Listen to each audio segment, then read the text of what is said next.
검찰은 지난 대선 윤석열의 부정선거 의혹 수사에 속도를 내십시오. 지난 20대 대선 경선 당시 명태균이 ARS 응답자 수를 부풀리는 방식으로 여론조사를 조작해 윤석열을 1위로 만들었다는 의혹이 제기됐습니다. 사실이라면 여론조작 부정선거로 민주주의의 근간을 뒤흔든 중대 범죄입니다. 한 줌 의혹도 남지 않게 철저한 수사가 필요합니다. 창엄지검이 작성한 수사 보고서에 따르면 명태균은 대선 기간 공표용 여론조사뿐만 아니라 비공표용 여론조사도 윤석열과 김건희에게 전달한 것으로 확인됩니다. 여기에는 홍준표를 밀어내고 윤석열을 1위로 만든 조사도 포함되어 있습니다. 명태균은 3억 7천만 원에 달하는 여론조사 비용을 무상으로 제공했고 김용선 전 의원 공초는 그 대가라는 구체적인 증언과 의혹도 있습니다. 창원지검이 명태균 수사보고서를 작성한 시점이 지난해 11월 4일이니 윤석열도 수사보고서 내용을 알았을 것입니다. 명태균이 11월 15일 구속되고 9일이 지난 11월 24일 윤석열은 김용현에게 명태균 의혹을 언급하며 이게 나라냐, 비상대책이 필요하다고 했고 김용현은 그날부터 비상계엄 선포문과 포고령 초안 등을 준비했습니다. 12월 2일 명태균이 자신의 휴대전화를 공개하겠다고 밝히자 다음 날인 12월 3일 윤석열은 비상계엄을 선포했습니다.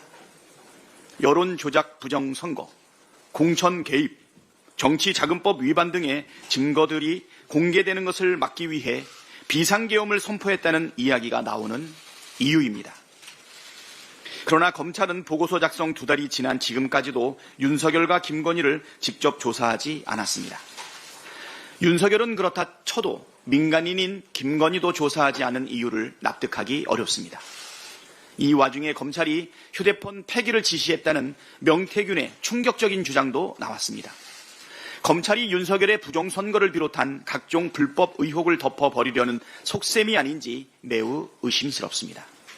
검찰은 지금이라도 김건희를 즉각 소환 조사해서 지난 대선 당시 명태균, 윤석열의 부정선거 의혹을 철저하게 밝혀내야 합니다. 고의로 수사를 축소하거나 왜곡한다면 검찰도 수사 대상에 포함될 수 있다는 점을 분명히 밝힙니다. 최상목 대행은 하지 말아야 될 일은 말고 해야 할 일을 하십시오. 최상목 대행이 어제 반인권적 국가범죄의 시효 등에 관한 특례법 제정안과 초중등교육법 개정안, 방송법 개정안에 대해 거부권을 행사했습니다. 최상목 체제에서 6번째, 한덕수 대행까지 치면 벌써 12번째 거부권입니다. 심지어 내란 특검법에 대한 거부권 행사가 유력하다는 보도까지 나옵니다. 내란 조기 종식과 민생경제 위기 극복을 위한 면담 요청은 거절했습니다. 해야 할 일은 하지 않고 하지 말아야 될 일만 골라서 하고 있습니다. 매우 유감입니다. 12.3 비상계엄으로 실질 GDP 6조 3,010억 원이 날아갔다는 분석까지 나올 정도로 경제가 매우 심각한 상황인데 내란 특검을 거부하거나 지연시키는 행위는 경제를 나락으로 보내자는 것과 같습니다. 내란 진압 없이 경제위기 극복은 요원합니다. 최상목 대행은 오늘이라도 내란 특검법을 공포하십시오.